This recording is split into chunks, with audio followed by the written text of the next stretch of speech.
George in Wimbledon. George, your reaction. Hello. What should happen now? Well, I think it really is serious. I mean, as the lady was just saying earlier, we're talking about a man, Andrew, having exceptionally close ties with a man who was raping and trafficking women on a global scale. Over 1,000 women's lives have been destroyed.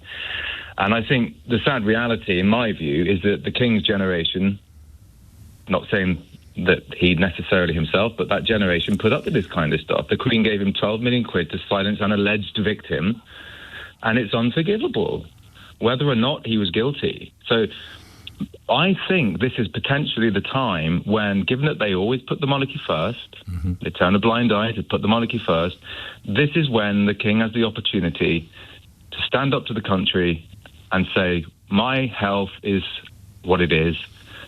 I'm going to abdicate and pass down to the next generation. Because William and Kate are completely unblemished. If it's this serious... Hang on. So is the King, George. The King isn't involved in any way, shape or form. He didn't authorise the payment. That was his late mother. He's not involved in this, and unfortunately they're no longer on this planet. But my brothers are no longer alive. But I wasn't responsible for their actions, and they weren't responsible for mine.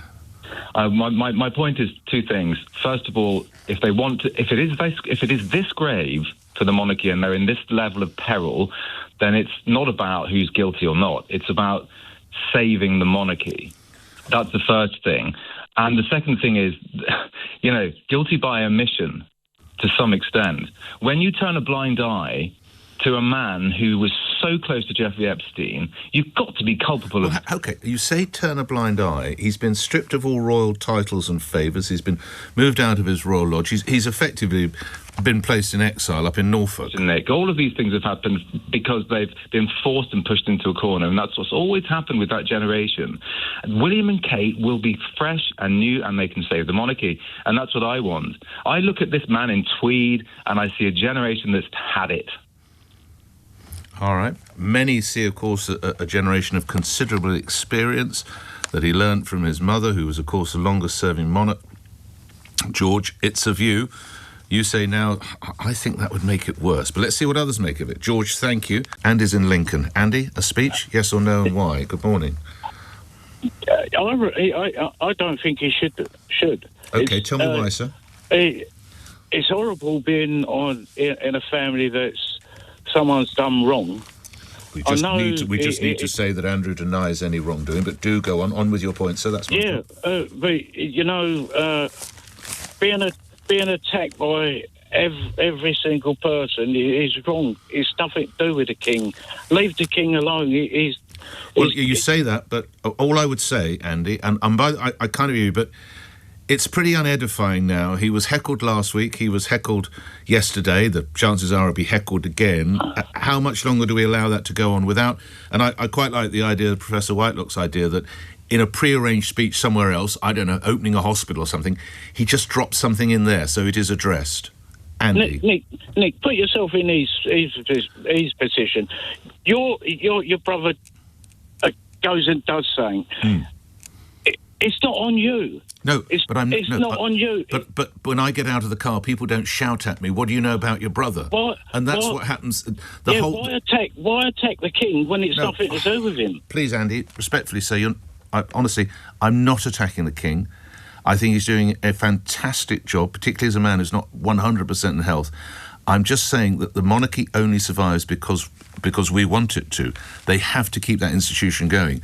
And you could argue, as a royal commentator who I've known for decades says, this is a real crisis point. Now, your idea, and I'm not saying you're wrong, Andy, is they just pretend it's not happening and you never hear.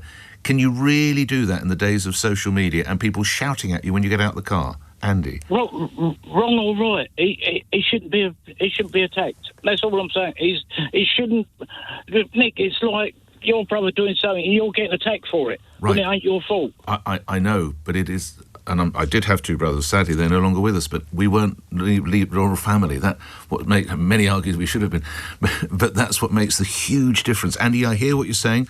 There's no disrespect from me towards the King. His brother, slightly different, but it's whether that should change. Andy, thank you for your input. We'll take more calls on that. Andrew, appropriately named Andrew. Andrew in Leeds. What are you going to say, Andrew? Good morning. I just think there's a wider issue here around people that are just making their opinions and trial and convicting based on just what they're reading in the news and coming out with comments around the payments that have been made. We're in a society now where people just jump to conclusions without even properly looking at the evidence and the information. And I think we need to look at how people are reacting to that.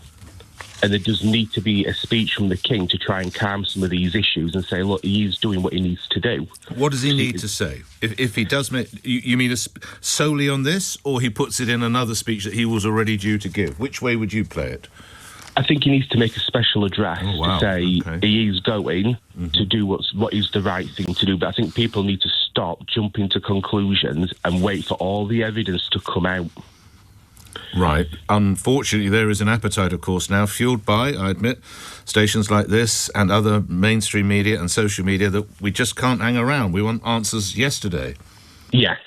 And I think that's a bit dangerous, especially when you look at previous people that have been accused of things, a bit like Cliff Richard when he was accused, and it all came out that there was no evidence and there was no criminal activity or anything. Yep. And yet he got dragged through the mud, and his career could have been destroyed. Same with other people. Yep. People jump to conclusions, and it causes harm. And when people are talking about payments that have been made, I think some people are innocent, and it's essentially just damage control. They're trying to limit damage when they are innocent, but where people are obviously doing things they shouldn't be doing, like with connections to Epstein, it all needs to come out. And they need to justify what they've done and explain it, and if necessary, go to prison. But people shouldn't be trialing and convicting based on what they see on social media. Just lastly, and we must say, of course, that Andrew Mountbatten-Windsor denies any wrongdoing. Yep. Do you not least raise an eyebrow that a payment of £12 million is made, but there's no crime taking place? And by the way, I, of course, agree with Andrew Mountbatten, but do you not find it rather puzzling? Can I put it like that? I find it suspicious, and I think that needs to be addressed. But the question is, why was that payment made? And that's what needs to come out. Because is it that he is innocent and it's just damage control money, or has he done something that is illegal and that needs to come out?